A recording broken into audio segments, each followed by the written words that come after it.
SpongeBob, Shrek, The Daily Show, Sailor Moon, boy bands, sports enthusiasts, Sherlock Holmes, Barbie, Britney Spears, Hello Kitty, Jandek, comic books, superheroes, Buffy. These are just some of the many, many topics I cover on my podcast, How to Stan, a show about both specific fandoms and just pop culture, internet trends overall. Check out How to Stan in the same feed as my other podcast, 17 Karat K-Pop, wherever you get your podcasts. And I'm an independent creator, and so please spread the word about the show. There's an episode for every interest, and I really do appreciate the support, spreading the word. You can also find out more info at my site, 17karatkpop.weebly.com. Thanks so much. Hi everybody, and welcome back to How to Stan. Today we're talking about all things American Girl, specifically focusing on the original historical characters, the original focus of American Girl, the books that complemented the dolls. What better guest to have for that than Allison Horrocks, who is one of the hosts of the show American Girls, which is a podcast that goes into the backstory, the historical context of the American Girl books, and just adds context and adds some interesting new thoughts about them in hindsight. Really interesting show that I'm curious to hear more about. So thank you for being here. Thank you so much for having me. First of all, I would just love to know your introduction story, like how you got into American Girl in the first place. And then also part two of that question is how you decided the podcast should start. What led you to decide that? American Girl was a really big part of my life a long time ago when I first received an American Girl doll when I was about 8 years old. So it was a big part of that kind of section of my childhood. And that was because of a gift from my mom. So my mom and I both love dolls. We still love dolls. And she was a doll collector. She wanted me to have the Molly McIntyre doll and felt like that would be a good gift for me. She was right. And so that's kind of what started it. And my parents were keen for me to have the dolls and to have different kinds of things, but also always wanted me to read the books. The very same day that I received my Molly doll, my mom and I sat down and started reading the first book together. She actually was reading it sort of to me and with me. So American Girl was a big part of my childhood initially, and then came back kind of in bursts, right? So I'd meet people, we'd say, oh, you remember your American Girl dolls or something you loved about it, and then really became a big part of my life again in about 2018. When Mary Mahoney and I started researching to do a podcast, we made some pitches at conferences, kind of worked out some ideas, and then launched in 2019. I'm going on about 4 years of American Girl podcasting and then have that kind of childhood experience from the mid-90s. Was Molly always your favorite? Did that change? Molly was definitely always my favorite, and I would say is still my favorite today. So I have a Molly doll who is from 1995, and I have a Molly doll from last year, from 2021. There is just nothing like that doll to me. Like no one will ever compare, but I love other dolls for these complete other reasons, right? I very recently bought a Claudie Wells doll. I have a Rebecca Rubin. I love other American Girl dolls, but they're part of more my adult collecting or kind of recent life. Nothing compares to that first Molly doll. Yeah, my first actually was Nellie. Oh, yeah, I don't know why, but for some reason I remember my very first trip to American Girl Place. I was like 8 years old. And for some reason I just picked Nellie. I just was drawn to her. And then I was like, oh, I should probably get Samantha because they're best friends. But I picked the sidekick first. I don't know why, but it's a beautiful doll, and that's actually one of the few from kind of the core historical collection that I haven't gotten yet. I very recently got Ruth, who is a friend doll to Kit Kittredge, and she is a lovely doll, but it's kind of nice being an adult. I can kind of pick and choose. Like, I don't feel pressure to have something just to have it, but there are collector pieces or different dolls and different books that I just want. So that's kind of what draws me to things.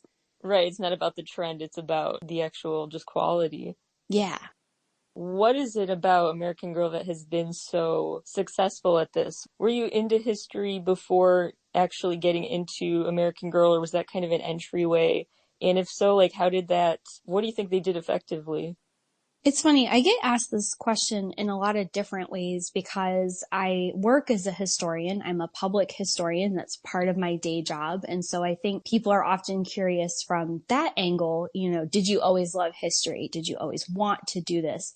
And the truth is, I did love stories and history as a kid, and I loved historic sites and the American Girl dolls. But I didn't have an awareness that that would be a job. I didn't quite have the connective tissue to say, I love thinking about history and the way that people lived in the past, and that will be something I do as a day job. Always wanted to be a medical doctor. And so obviously that changed at some point. But as a kid, I really appreciated the stories. I loved reading the books with my mom. That was very special to me. And I really just liked the world building. I think that's the piece that sticks out to me all these years later when I go back to it. It's the really smart and kind of savvy way that the books pull you into a different place and time and make you really curious, right? They make you want to know more.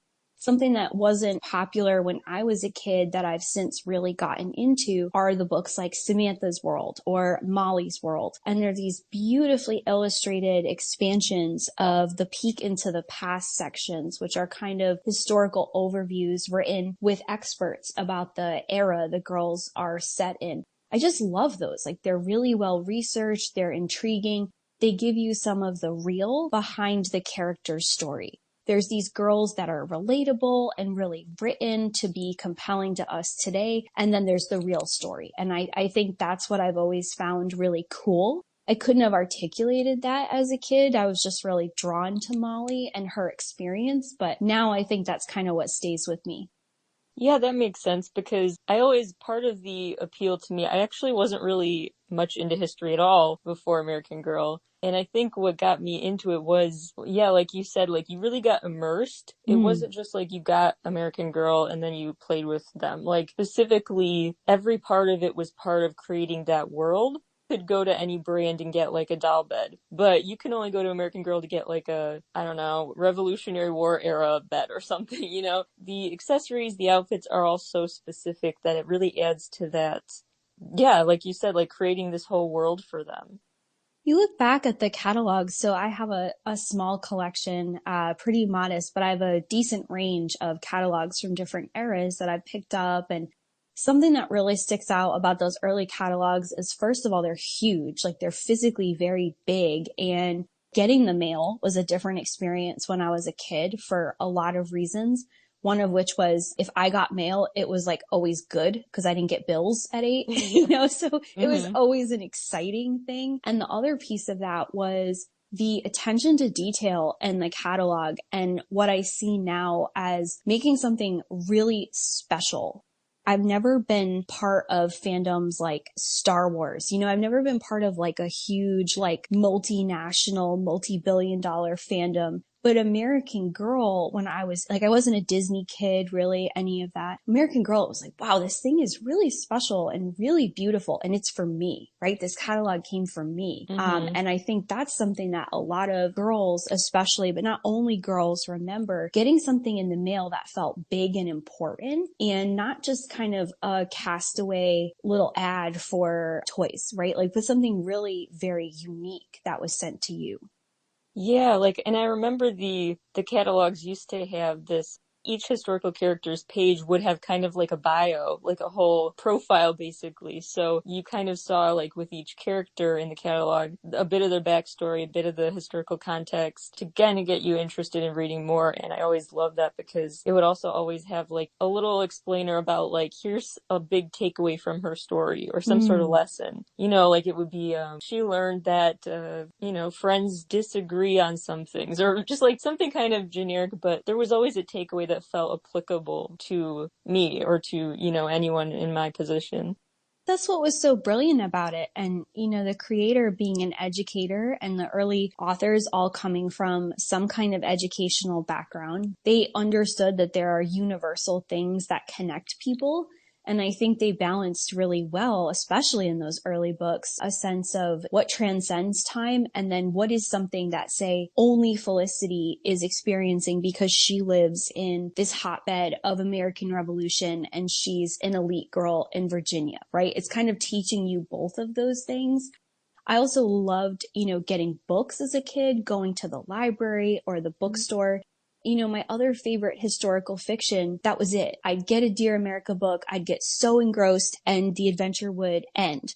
Even now as an adult reader, there's times where you want to crawl into the book that you're reading. American Girl said, yeah, do that. Come to the store, play with all this Felicity stuff, spend $1,000 to have a whole day, right? But that possibility was there. Whereas you read a Dear America book, you fell in love with these characters and you closed it and it was over. American Girl said, no, like if you're kind of a maybe nerdy girl, here's your fandom, right? Like here's kind of your space to really go all out. And that was very cool. Yeah, that explains its appeal really well. I'm curious about hindsight because, like you, I was really immersed in the books as a kid, but there are so many ways I read them differently now or just look at them differently now. My question isn't so specific as just I'm curious what your thoughts are about the age range the books are targeting, because I always found it interesting like when I was younger reading them, how I felt like it was very relatable to me as like a 8 or 9-year-old. And now that there's more that I realize the books left out or kept in, or I'm curious what you think about like how history was taught in these books in a way that was age appropriate, but also I guess what I'm getting at is, I remember Valerie Tripp said this quote once that I've thought about a lot, which is, we tell stories that are the true history because we respect the reader. We trust the readers. Even if you're a young person, you can understand these harrowing parts of history. I'm saying I guess I better appreciate now how the books taught me some dark parts of history as a kid and trusted me to take that information in. Curious what you think about all the ways they tried to make it, age appropriate. Yeah, that's such a huge question. There have been many times where people have said, in terms of our podcast, American Girls, essentially you could make a different kind of podcast, right? You could talk about this from the perspective of a child psychologist, or you could look at this in terms of childhood development and different ways to introduce trauma. And the truth of it is we're both historians and we are both to a degree fans of American Girl. And that's our point of view that we talk about these things from. So we're not experts on child development. We are not trying to say that we are even experts on children's literature. We're coming at it as people who knew a certain set of things about the world in the 1990s and grew up in that world. And now as adults living through the 2020s, here's our perspective on things now. And how do these two things speak to each other or not? And sometimes comically like, what did we misremember? Or what have we held on to as being true about the books that's actually not? And I think there really aren't a ton of spaces where people talk in that way about things that they used to love. A lot of kind of nostalgia marketing is hold on to the way that you used to feel. And we aren't really totally trying to do that. We're trying to say, what if you held up that thing that you really loved and you were open to a different conversation? So I look back at the books with so much appreciation, with a lot of gratitude. A bunch of listeners who we have connected with over the years very recently met Valerie Tripp at a live event at a library. And she told them that she holds this amazing trust with adult fans today that she really tries to honor, right? Like she knows that she changed all of these people's lives. And part of the way that we kind of honor what people like her did for us is we ask questions about why she wrote certain things. And we also understand that her books are now 30 plus years old, right? Which is sort of, a strange thing, but these books are themselves artifacts. And so we talk about that a little bit. I read Josefina Montoya's books one way as a young person, and now I see all these different things because I understand something about colonialism that frankly I wouldn't have been taught in school in the 90s and may not be taught now. But I have the responsibility as an adult to say, well, I can read this differently. So I think that's part of what's like really made the revisiting piece of it enjoyable. Would it make more sense to say that as an adult, it's not like your level of appreciation for the books has changed, it's just how you interpret them has kind of expanded? I think too, when I was a young reader, right, I never really gave a thought to the author. I never really thought that much about, a person sat down with a research team. I might even appreciate them more. I think I probably enjoyed them more, just that pure joy of being young and reading a book you really love. I think now I appreciate them on a whole other level. And I think going through different writing and editing processes through jobs and stuff, I think I also understand these products are put out by a corporation. And so I think something I understand more and more and more as time goes on. An author or a contributor or an illustrator might have an amazing idea or vision, and that may never make it out into the world for reasons that have nothing to do with them, right? Yeah. We all have a boss. Those bosses have bosses and they have shareholders. And so I think as time goes on, I give sort of more and more latitude to wondering like, well, what other things didn't make it in here for reasons that have nothing to do with anyone who made this? And I think obviously I wasn't thinking about that in 1995. Yeah. How specifically have your views, I know you kind of talked about this on your podcast before, how certain characters specifically you've grown to like or dislike more as an adult? Because I mean, I remember reading certain books and like you guys said on your show about like Felicity, there's some characters who like you get older and you're like, you know what, you're actually maybe not as likable as I thought, whereas I thought you were like best friend material as a little kid. I'm just curious like how your perspective on the actual characters has changed. And you know, in hindsight, does it seem like, wow, they did a good job kind of making those characters the age of the readers?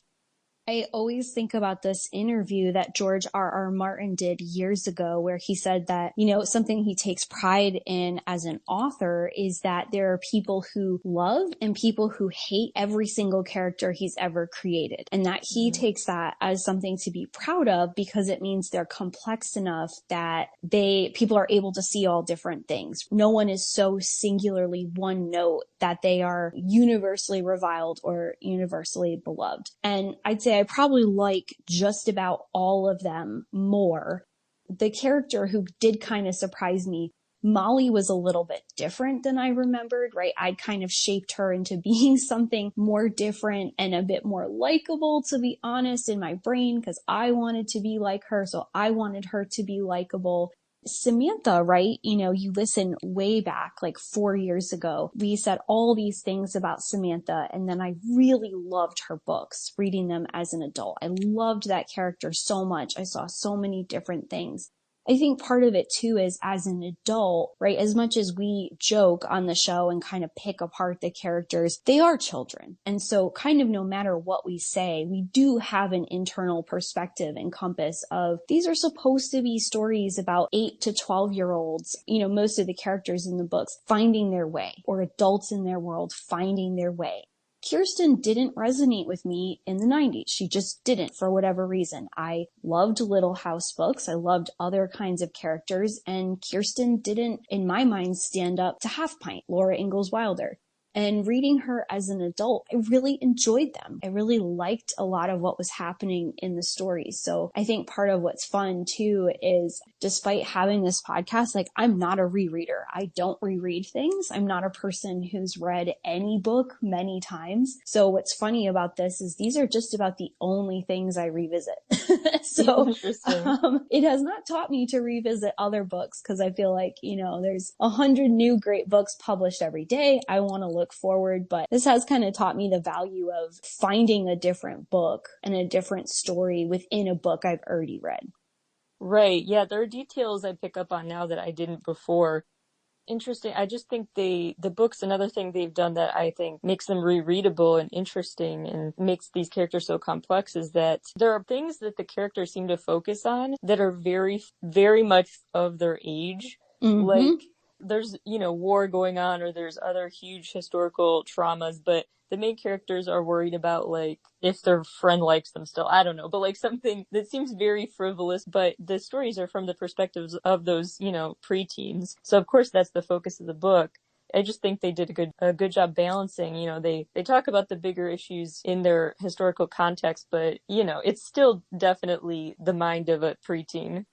Oh, yeah. Molly's a great example of that. And even thinking about her father, right, being away during wartime service in the 1940s, there's, I think, some really kind of smart, nuanced things in there of she's really proud of her father, right? But she also just misses him. This kind of universal human emotion of you can be proud that someone is doing something you admire, but you want them to come back. And, she understands on some level that there are food shortages, that she has to change her behaviors. She doesn't like it. And I think on a much grander scale, thinking about sort of like myths about that period that everyone just sort of loved, this intense self-sacrifice asked of them, the book really hits on something quite smart, So I think that's something that those types of things keep you coming back, keep you asking questions about it. Right. Were you ever into the movies that correspond with the books?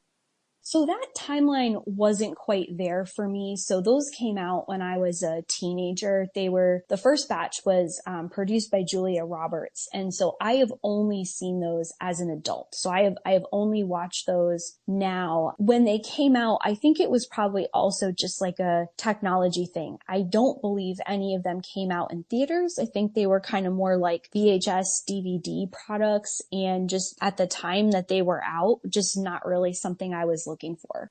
I don't think it was like Disney Channel original movies where it was like, you will watch this movie because we're screening it every day for 2 months. Yeah. So.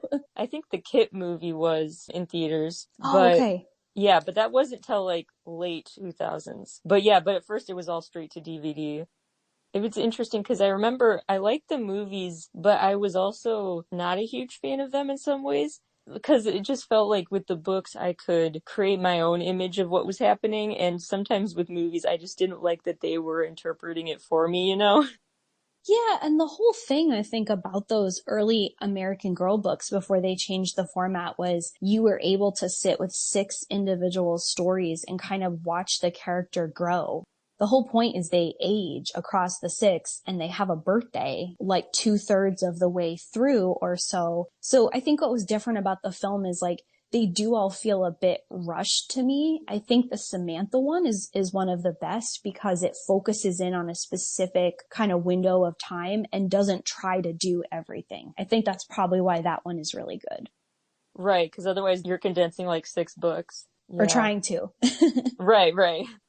I'm curious what you think about the shift over time because for those who don't know, Pleasant Company was bought by Mattel quite a while ago. And, ever since the historical characters have kind of been relegated, I was just on the site the other day just because I was curious. And yeah, they sure are kind of just in their own little bubble. They're not a big part of the website. You kind of have to seek them out.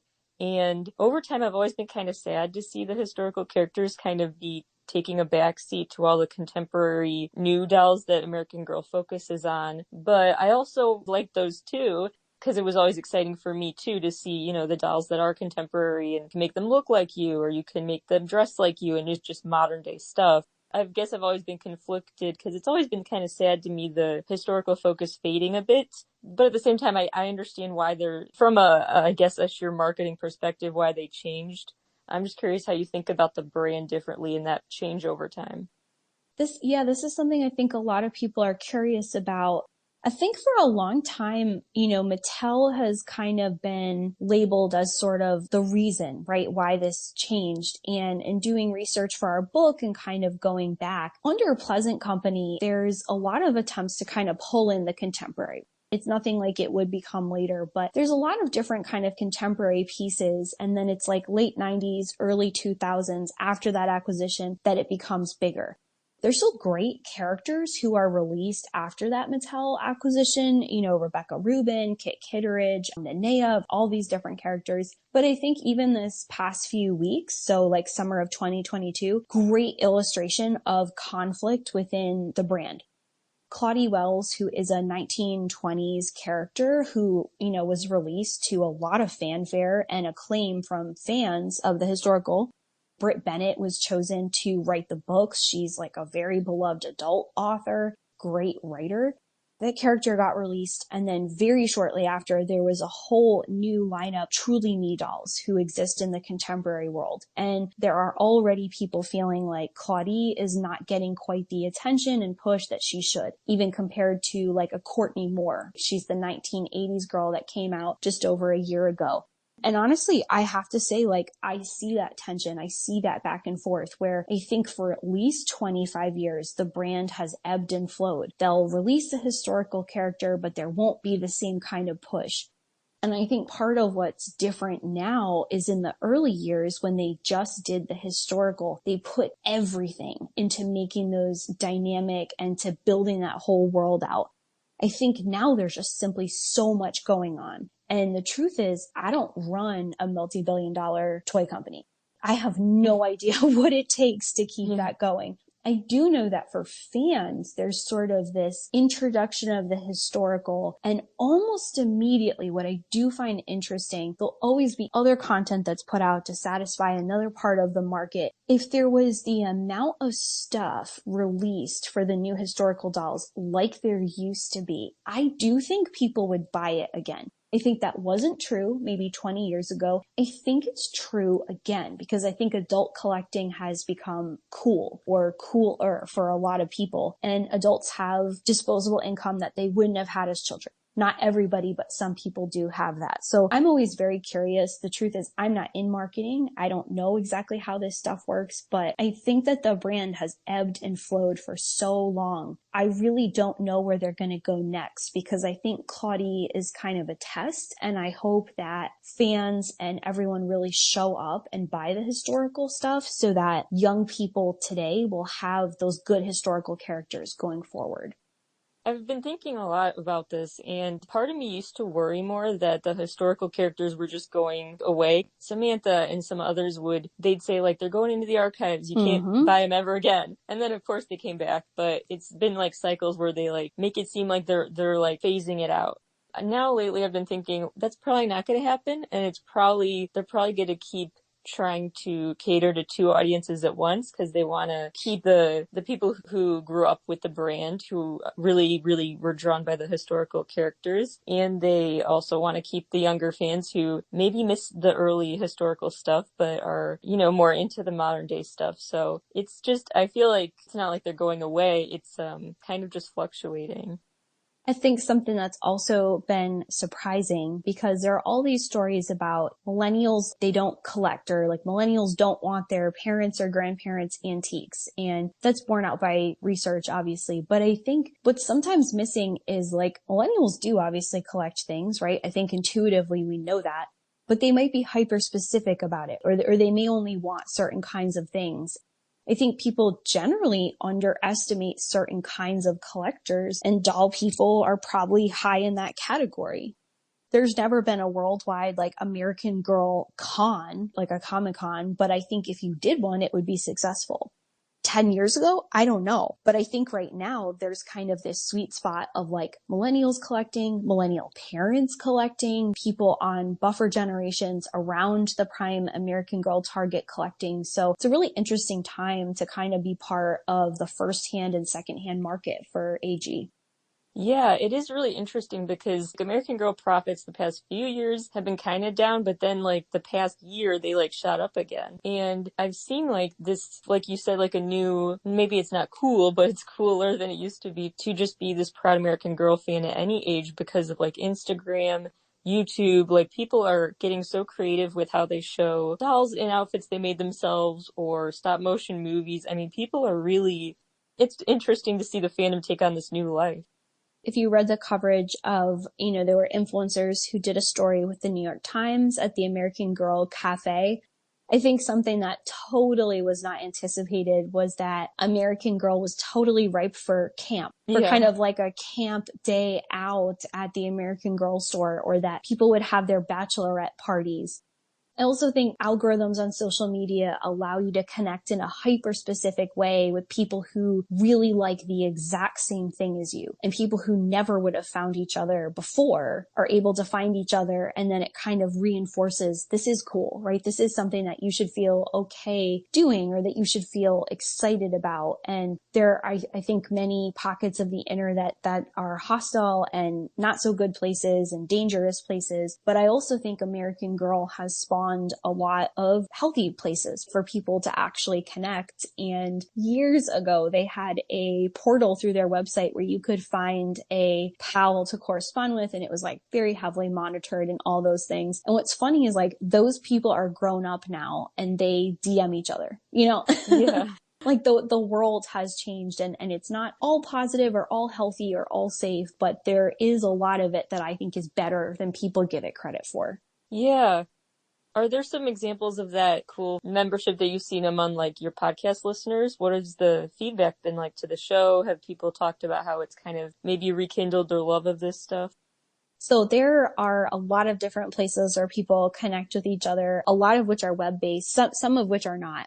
So we have a really active community through our Patreon that talk to each other on a Discord, and that is active every single day, and people do watch-alongs and they have meetup groups. So our Washington, D.C. meetup group, I think, is the most active. They do something really regularly.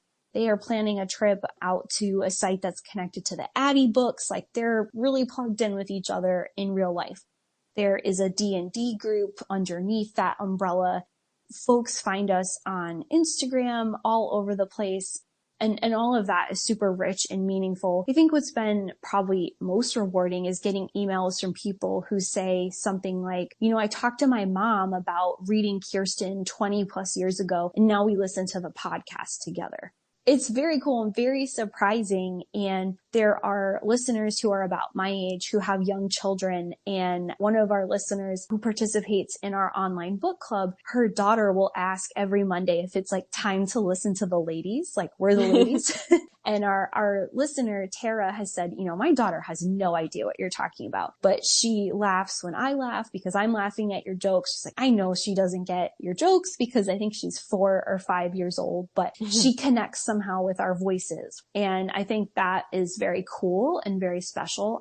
I didn't grow up with podcasts, obviously. They're more an adult part of my life. But to think about if I was a kid and there were 2 women historians who had a show where they talked about things they loved, I think I would have loved that. And you try to make things that you would want to see in the world. So I think that's always like really cool when we hear about that. Yeah, that's interesting because it does show that the ways people originally connected with their parents over American Girl are not fading. They just change forms. It used to be read-alongs. Now maybe it's, you know, listen-along sessions, but it's still that shared interest. That's really cool. And very surprising. Yeah. There are people who are younger than I would have suspected who listen to the show. We're not an explicit show, which I think also helps. And there are people who really want to like rethink or return to that time where they read these with their kids. And so they listen to kind of eavesdrop in on what that would be like. And so it's always been surprising to me because I think for a lot of people, it's like, well, we're 2 millennial women. So that's our whole audience. And I've really found that to be like mostly true, but not entirely true. Like that there are other people who want to kind of listen in on this conversation. And that's something we really do appreciate. Over time, the series definitely has really started to encompass way more historical eras. But have you noticed, looking back at all these characters and their stories, are there still any big gaps you see? A certain time frame there's not a doll for, or maybe there is, but you want a corresponding, an extra doll for a different part of it? Is there, if you're like pitching a new character from a new historical era that hasn't been covered yet, what era do you want to really dive into? I think there's a lot of different eras that are not covered well, but I also think there's a pretty profound geographic bias that there are pockets of the country that are not really very well covered by the series because they can't do everything. You just can't. And looking back, even the Kirsten books and the Molly books, and to some degree the Samantha books, are set in semi-real places. The actual town that Kirsten is living in the West is made up. Molly's town is semi-fictional. I think that there is sort of a bias towards the coast to some degree with the stories. You know, there's like a whole lot happening in New York and then not a whole lot happening in the American South. I think something kind of fascinating that they're doing with the Claudie books is they are starting book 1 in Harlem in New York City and then moving book 2 to the American South to show 2 very different experiences through one character. That's very cool. Mari Grace and Cecile books are set in Louisiana during a yellow fever epidemic in the mid-1800s. You could do obviously lots of books about the Civil War. We've only gotten 1 so far. So I would love to see actually more 18th and mid-19th century. I know there's also folks who have really good ideas for more recent history. I think those are all valid. I think those are exciting. I also think there's a lot of rich marketing opportunity, which is why they did Courtney in 1986. They could sell Pac-Man accessories. They could sell Care Bear stuff. Cool. Right. I like it. I'm into it. I own some of it. I would love an 18th century doll that is not Felicity or Kaya. I think those are 2 very extremely different stories. I think there is a lot more to be done with that century that would look quite different. Not a succinct answer, not a clear answer, but yeah, I mean, there's a lot to be done. And I also hear the argument and think it's valid. There are things that are perhaps better done by other companies or in other mediums. And I really do respect that as well. Yeah, I wonder, maybe it would be preferable then, instead of focusing on, creating brand new characters in different eras, maybe just more characters related to the same era, but showing a different side of it. Yeah, you look at the way that Indigenous people are represented in the Kirsten books, and it's not to pick on those books. There's a lot about them that I really enjoy. I think they'd just be written differently today. I think that they would. There are many moments in those books where, you are seeing it from a colonial perspective. You are getting a colonial story. You are getting an immigration story, having an opportunity to meet the Indigenous people who are living in that world and precede Kirsten's arrival. That would be great. So I think that that's true of a lot of different characters, even to some degree, peripheral people in Samantha's world.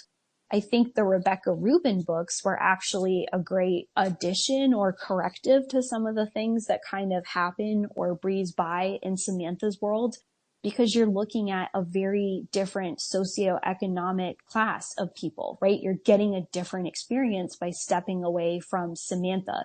You're also learning about a completely different experience with faith and religion. So I really love those books a lot. And I think that's a great example of, the brand stayed in the same geographic place, only moved ahead about 10 years, but we got something very different than we got with Samantha. Is there any American Girl character book or series that ranks lower on your list? What would you, if you could change one of the books or pitch your own idea for a certain character's book, like what book do you wish you had some editorial choices for?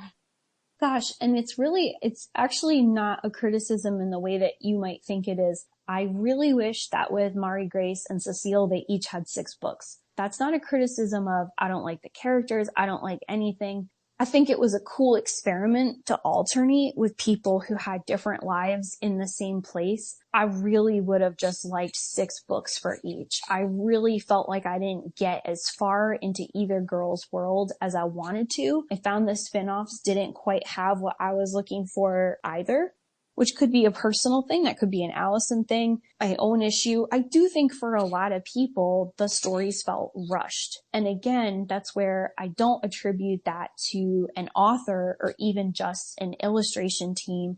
Clearly someone, in charge of creative decisions wanted that to work that way. And I think there's so much rich material there. New Orleans, which is the backdrop of those stories, is itself a really compelling character. I would have read 12 of those books, no problem. I'll say that because I was revisiting those the other day for something. I thought, gosh, I really just want more out of both of those. Yeah, and that's what's so incredible about it. Critique is what they left out, not what they put in. It's about there's still more to say. Yeah. And, a series I haven't talked about and I love talking about is I simply adored the Caroline books. I had almost no expectation for those. I had no idea what to expect. She's set in Sackett Harbor, New York during the War of 1812. That is the only author that we've had an opportunity to interview on the show, and it was Kathleen Ernst, and we just loved talking to her. It felt like so awesome to talk to someone who'd done behind the scenes work for American Girl and then got to write her own series. Such a dream, obviously. I really appreciate those books and I wish more people read them. Those are among my favorite. Like if I could do a post-production boost of any books, it would be the Caroline books. Is there a reason for the delay in a new episode, or when can we expect more from that? No, so we're still cranking out episodes. So we have been working on the Rebecca Rubin books. So we've gone through all 6 of those books. And this month, so September 2022, on September 5th, we released an episode with a historian named Leah Sauter. And so she is an expert on Jewish children's literature. And so she talked to us. Later this month, we're talking with people who do interpretation of tenements to kind of get a different view on the Lower East Side. And then much awaited, much wanted and anticipated, right after that, we are starting with the Kit books. So early October 2022, we are finally getting into the Kit books, and that will take up the rest of this calendar year. I was going to ask, actually, where is Kit? Yes, where is Kit? We went chronologically through the historical dolls we grew up with. That was 6 characters. Then we went all the way back to the beginning to Kaya, and we are now moving chronologically again. Having finished Rebecca Rubin, who's set in 1914, Claudie is 1920, so she comes before Kit Kittredge. However, all her books aren't out yet, so we're gonna wait and probably do her next year. But yeah, we are moving on to Kit because the people demand it. So excellent, very excited for that. So for people who are new to the show then, where can they stream it? How can they check it out and support your show? Yeah, so we are on all major podcasting platforms. So we are also part of Audio Boom, which we are very proud to be a part of. So you can search for American Girls Podcast and look for us. We're on Apple, we're on Overcast, all of those things. AmericanGirlsPod.com is the great place to find out more basic information about what we are doing. And you can follow us on socials at A Girls Pod on Twitter, American Girls Podcast on Instagram. And basically, if you search our names, you'll come up with our show. All right, awesome. And then my final question then is not really a question. I just wanted to give you the chance to make the case, kind of in defense of history, because I think people who aren't into history think it's they don't get the importance of studying it or what's interesting about it. So feel free to get on a soapbox about that. Oh yeah, big question. So, history is a big part of my life. I'm an interpreter, work at a historic site 5 out of 7 days of the week. And then, historical podcasting and those other things the other days. A word that I've been using way more that I never used to use quite so much out loud is think about what in your life has been taught to you as history and how much of that is propaganda, and kind of discerning the difference between those two things. I have conversations every day at my job with people who talk about learning new information that they didn't have before. I think part of the joy and the pain of being a person is you're always getting new information and you're always trying to figure out what to do with that. And I think part of what we've all been learning these past few years is no one is expected to be perfect, but you do have to own what kind of society you were raised in and what kind of environment and books you were raised with, and getting new information and just trying to do better and to be better. History gives you tools to do that. Not propaganda, but history. And right. I think part of what I love about connecting with people via podcasting, connecting with people face to face, is we have these opportunities to say to each other, that's information that I didn't have before. And now I have it, and it's up to me to figure out what to do with it. My sort of connective tissue for everything I try to do with history is, am I representing some truth about this? Am I doing a good service to people who lived in the past? And I think American Girl is an imperfect vessel for that, but I think it is a useful way to start conversations. So I always tell people I'm not good at trivia night. I'm not really that great at that. There's certain facts and things I have memorized, but history is not trivia. History is thinking about the human experience. So if you find that boring, that's cool, but maybe you just didn't get exposed to very compelling history. I'll put it that way. Yeah, I think it's interesting, the propaganda versus like history distinction, the living document nature of history. I think that's what makes communicating and like community and like sharing, learning about history, that's what makes it so valuable. It's not just learning on your own with other fans of American Girl or with other fans of whatever era you're talking about. Yeah, absolutely. And, I think part of what's different, if you go to the dentist, you don't tend to say to your dentist, like, yeah, I'm a real teeth buff. Like, I love teeth. I just do like dental experiments on my own.